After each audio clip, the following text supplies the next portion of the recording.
الحمدللہ رب العالمین والصلاة والسلام علی سید المرسلین اما بعد فاعوذ باللہ من الشیطان الرجیم بسم اللہ الرحمن الرحیم۔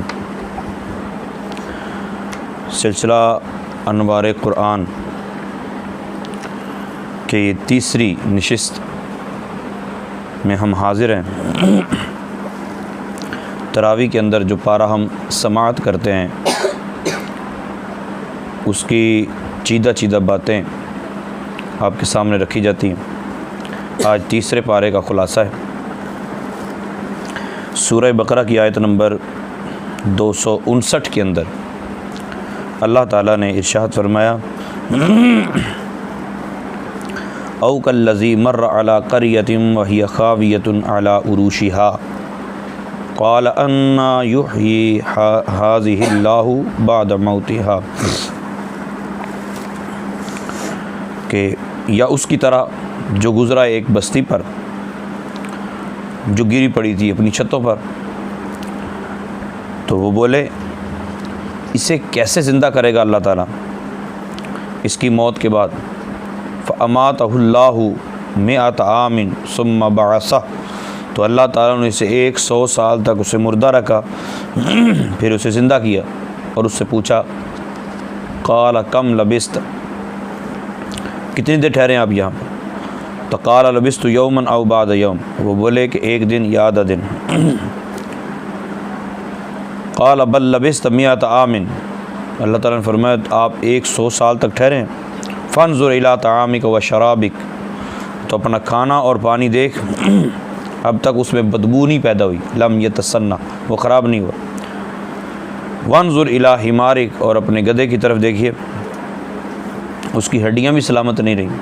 وَلِنَجْعَلَكَ آیَةً لِلنَّاسِ وَانظُرْ إِلَى الْعِظَامِ كَيْفَ نُنشِزُهَا ثُمَّ نَكْسُوهَا لَحْمًا، اور یہ اس لیے کیا ہے کہ ہم لوگوں کے لیے تمہیں نشانی بنائیں۔ اور اب ان ہڈیوں کی طرف دیکھیے، ہم ان پر کیسے گوشت چڑھاتے ہیں، ان کو کیسے گوشت پہناتے ہیں۔ فلما تبین لہ، جب یہ معاملہ اس پر ظاہر ہو گیا، قال عالم ان اللہ علی کل شیء قدیر، تو انہوں نے بولا کہ بے شک اللہ تعالیٰ سب کچھ کر سکتا ہے۔ یہ واقعہ حضرت عزیر علیہ السلام کا ہے۔ مفسرین کرام اکثر کے نزدیک جب بخت نصر جو ہے بادشاہ نے بیت المقدس کو ویران کر دیا اور بنی اسرائیل کو قتل کیا، گرفتار کیا، تباہ و برباد کر ڈالا، تو حضرت عزیر علیہ السلام وہاں سے گزرے۔ آپ کے ساتھ ایک برتن کھجور اور ایک پیالہ انگور کا رس تھا۔ آپ ایک دراز گوش پر سوار تھے، گدھا جس کو بولتے۔ تمام بستی میں پھرے، کوئی ایک بندہ بھی نہ ملا۔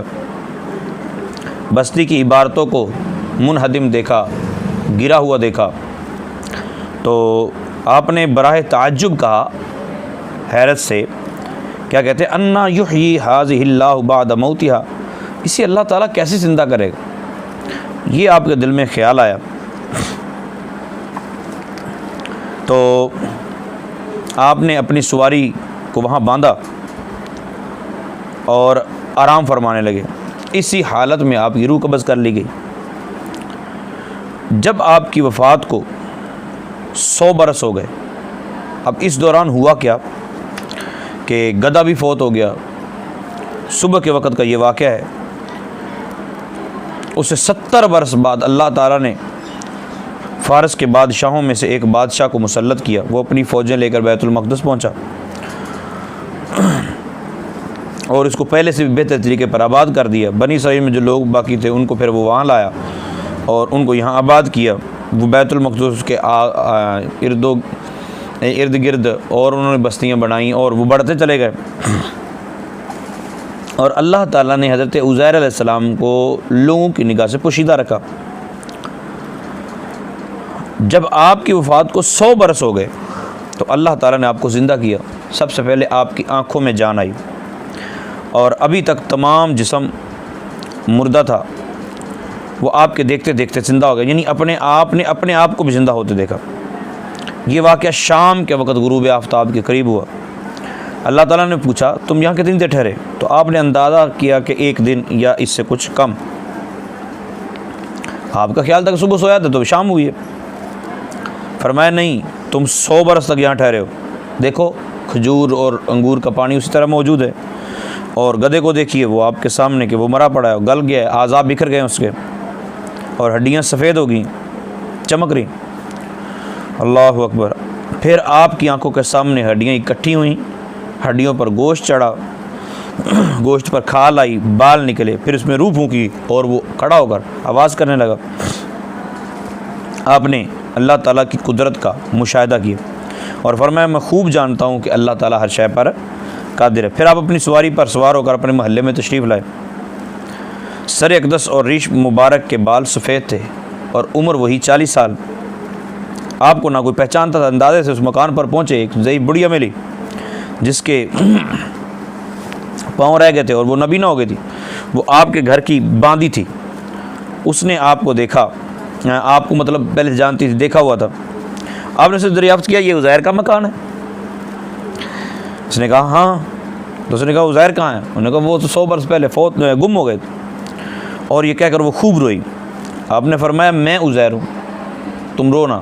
اس نے کہا یہ کیسے ہو سکتا ہے آپ عزیر ہوں؟ آپ نے فرمایا اللہ تعالیٰ نے مجھے 100 برس تک مردہ رکھا اور پھر دوبارہ زندہ کیا۔ اس نے کہا حضرت عزیر علیہ السلام آپ نہیں ہو سکتے۔ اگر آپ عزیر ہیں تو عزیر علیہ السلام تو مستجاب الدعوات تھے۔ مستجاب الدعوات کا مطلب یہ ہوتا ہے کہ جو دعا مانگے اللہ تعالیٰ قبول فرما رہے ہیں۔ اگر آپ واقعی عزیر ہیں تو آپ دعا کیجئے اللہ تعالیٰ مجھے آنکھوں کی بینائی واپس لوٹا دیں۔ تو آپ نے دعا فرمائی، اس کی آنکھوں کی روشنی آ گئی۔ آپ نے اس کا ہاتھ پکڑ کر فرمایا اٹھ خدا کے حکم سے۔ یہ فرماتے ہی اس کے مارے ہوئے پاؤں درست ہو گئے۔ اس نے آپ کو دیکھ کر پہچانا اور کہا میں گواہی دیتی ہوں آپ بے شک حضرت عزیر ہیں۔ وہ آپ کو بنی اسرائیل کے محلے میں لے گئی۔ وہاں ایک مجلس میں آپ کے فرزند تھے جس کی عمر 118 سال ہو چکی تھی، اور آپ کے پوتے بھی تھے جو بوڑھے ہو چکے تھے۔ بڑھیا نے مجلس میں پکارا یہ حضرت عزیر علیہ السلام تشریف لے آئے۔ اہل مجلس نے اس کو جھٹلایا۔ اس نے کہا مجھے دیکھو آپ کی دعا سے میری یہ حالت ہو گئی۔ لوگ اٹھے اور آپ کے پاس آئے، اور آپ کے فرزند نے کہا میرے والد صاحب کے شانوں کے درمیان سیاہ بالوں کا ایک ہلال تھا، چاند بنا ہوا تھا، جسے مبارک کھول کر دکھایا گیا تو وہ موجود تھا۔ اس زمانہ میں تورات کا کوئی نسخہ نہیں رہا تھا، کوئی اس کو جاننے والا موجود نہیں تھا۔ ٹھیک ہے، تو آپ نے تمام تورات حفظ پڑھ دی، کیونکہ ان کا مطالبہ یہ تھا کہ اگر آپ واقعی عزیر ہیں تو آپ کو تورات یاد ہو۔ پھر آپ نے ساری تورات جو ہے پڑھ دی۔ ایک شخص نے کہا کہ مجھے پتہ ہے کہ تورات کا ایک نسخہ کسی جگہ دفن ہے۔ تو پھر وہ نسخہ لا کے ٹیلی کیا گیا کہ حضرت عزیر علیہ السلام جو سنا رہے ہیں وہ اور یہ تورات بالکل برابر ہیں۔ تو پتہ چلا کہ بالکل برابر ہیں۔ تو حضرت عزیر علیہ السلام نے جو تورات سنائی تھی وہ بالکل ہو ایک حرف بھی آگے پیچھے نہیں تھا۔ اللہ تعالیٰ نے یہ واقعہ بیان کیا اور اللہ تعالیٰ نے ارشاد فرمایا الم تر الی الذی، محبوب آپ نے اس کو دیکھا نہیں؟ یہ منظر آپ نے اپنی آنکھوں سے دیکھا نہیں؟ الم ترا، اس کا بعض لوگ ترجمہ یوں کرتے ہیں کیا آپ محبوب آپ کو معلوم نہیں ہے؟ تو اگر اس کا معنی یہ کرنا ہے معلوم نہیں ہے تو اس کے کرنے کی وجہ کیا ہے؟ جی دیکھیں جی، کیونکہ محبوب پاک علیہ السلام دیکھ تو نہیں رہے تھے، تو جب آپ کو یہ عادت ہے آپ یہ ذہن بناتے ہیں کہ جو لفظ آ گیا ہے تو لفظ کا ترجمہ کرنا ہی پڑے گا، مجبوری ہے۔ ہم کسی تفسیر کی بات نہیں مانتے، ہم تو صرف لفظ کا ترجمہ کرتے ہیں۔ تو یہاں بھی پھر لفظ کا ترجمہ کیجئے، اور لفظ کا ترجمہ کتنا کمال کا ہے۔ الم ترا، محبوب آپ نے نہیں دیکھا کیف فعل ربک باصحاب الفیل، جس طرح وہاں فرمایا، یہاں فرمایا الم تر الی الذی حاج ابراہیم، آپ نے ابراہیم کو نہیں دیکھا، یا فرمایا او کالذی، حضرت عزیر کو نہیں دیکھا جب عزیر علیہ السلام کا سارا یہ واقعہ ہوا؟ محبوب آپ دیکھ نہیں رہے تھے، کمال کی محبت ہے۔ اور دوسری بات یاد رکھیے، اللہ تعالیٰ جس کو چاہے موت دے دے اور پھر موت کا کسی کو پتہ بھی نہ چلے، اور اللہ تعالیٰ جس کو چاہے دوبارہ زندگی دے دے۔ یہ بات کنفرم ہے کہ قیامت کے دن ہمیں دوبارہ کھڑا کیا جائے گا، زندہ کیا جائے گا، اور ہم میں سے ہر ایک کو اپنے اپنے اعمال کا حساب دینا ہے۔ اللہ تعالیٰ اس وقت کے کھڑے ہونے سے ڈرنے کی توفیق عطا فرمائے۔ اس کے بعد سورہ بقرہ کی آیت نمبر 276 میں اللہ تعالیٰ ارشاد فرماتا ہے